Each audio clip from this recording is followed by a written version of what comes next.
All right. And you are?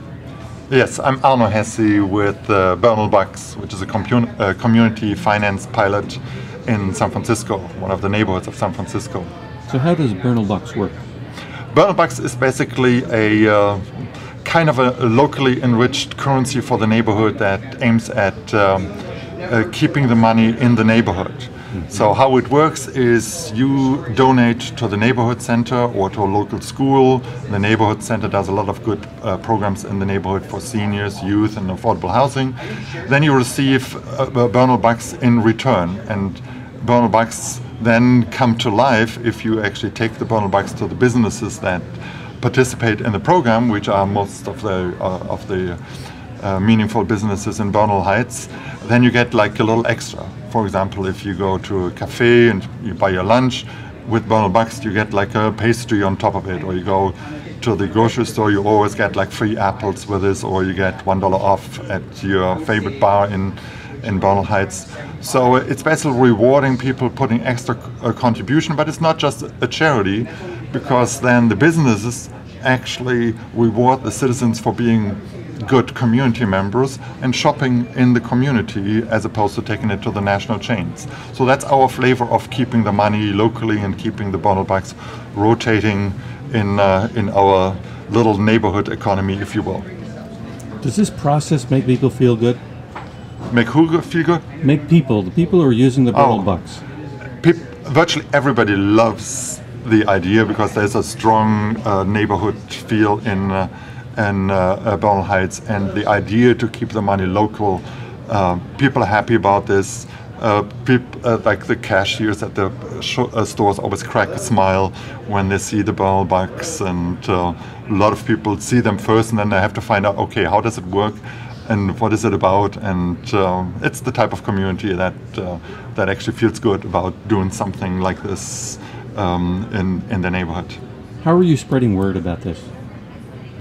Well, there are two ways. The one and obvious way is actually the Bernal actually live on existing dollars, so it actually changes hand as dollars change hand. Just the dollars are worth more if they have Bernal They're like right now they're stickers, and we will be having a shopping cart soon later this year. But so the message spreads as money spreads, and then we through the stores they have signs in the windows, our little local newsletters, and we have signs on the lampposts.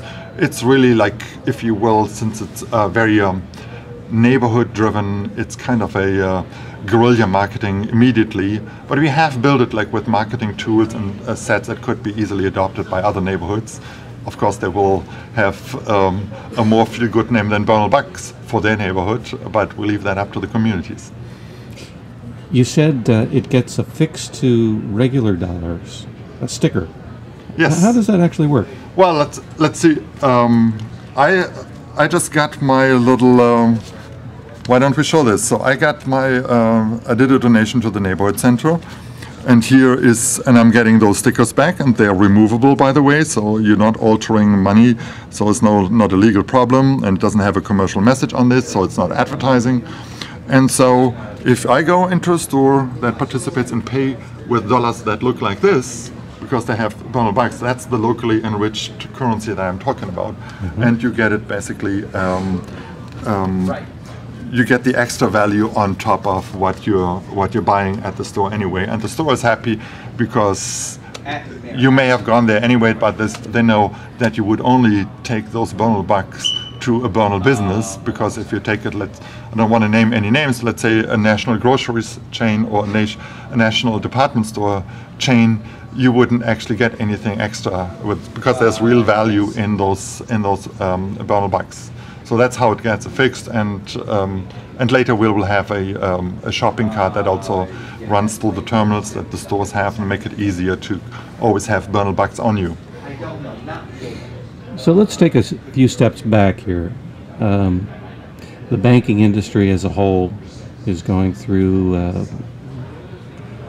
a wrenching in the public mind right now. You can say that, yeah. How does what you're doing fit into the larger picture of potential innovation in the banking sector? It is Somewhat a timely answer to the financial crisis, but it will transcend and go beyond the financial crisis. We have seen in the banking crisis that lending came to a freeze, the markets froze up, and then the banks froze up, and all of a sudden communities that had activities going that needed actually sometimes money and lending basically were put to a freeze as well. It was basically the ripple effect from an earthquake in Wall Street that came to the neighborhoods.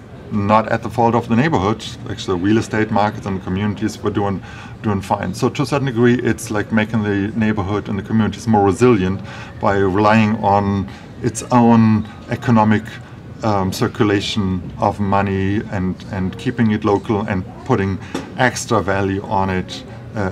So this will basically an innovation that will be a resiliency alternative, but it also makes people to think about keeping the money at local banks or credit unions and the likes.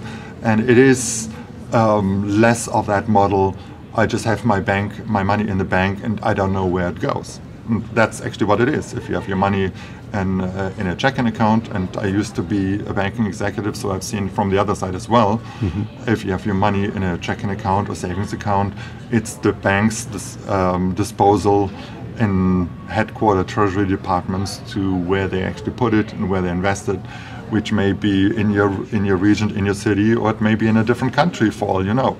So we're basically encouraging a banking model where you basically get reacquainted and reclaim the control of the money that is actually yours. So let's say someone who's using Bernal bucks is traveling to Western Massachusetts, and they want to somehow take the same idea, take their Bernal bucks and have them translated into Berkshires.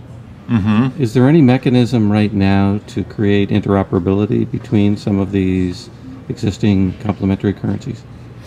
There is no mechanism that is being established. If I would show it to somebody in Massachusetts, they may get so excited about this as we're doing this, so that they would actually recognize this with some value, and vice versa. So this would be voluntarily, would be part of the gift economy that we want to encourage. But in the background, some of the people, and sometimes it needs a certain craziness to run complementary currency projects like this, we're talking and we're thinking about like creating network for mutual recognition and acknowledgement of such projects. So if you would actually take your enriched currency from one place to another one that works with this as well, that there would be some some way of recognition. But I think it's probably more for an interview in a year out or so, where we can have more specifics on this. We were just meeting a few weeks with a few other people who do similar projects and want to see how we can network it. But our foremost focus is it has to work in the locality first, and then we can see if we can do the network portion of it. So you excited by what you're doing? Oh, I'm really happy about it. I mean, it's what really is fun is it's not something that we're actually doing for the community. We're actually completely doing it in the communities. So as we're developing the programs, the incentives programs, the marketing that goes with this in the community, we're working very closely with the nonprofits, the school, the neighborhood center, with the merchant association and merchants, and we have weeks where we go back and forth. It's like how would the incentive and the numbers work, and so we were getting very close feedbacks. Just a few weeks ago we saw the owner of the video store twice in a week with different projects, and this is just fuel for my happiness and excitement, and I really love building something that I don't even know where it will end up in. Great. Well, thank you very much for your time. Thanks, John. Pleasure.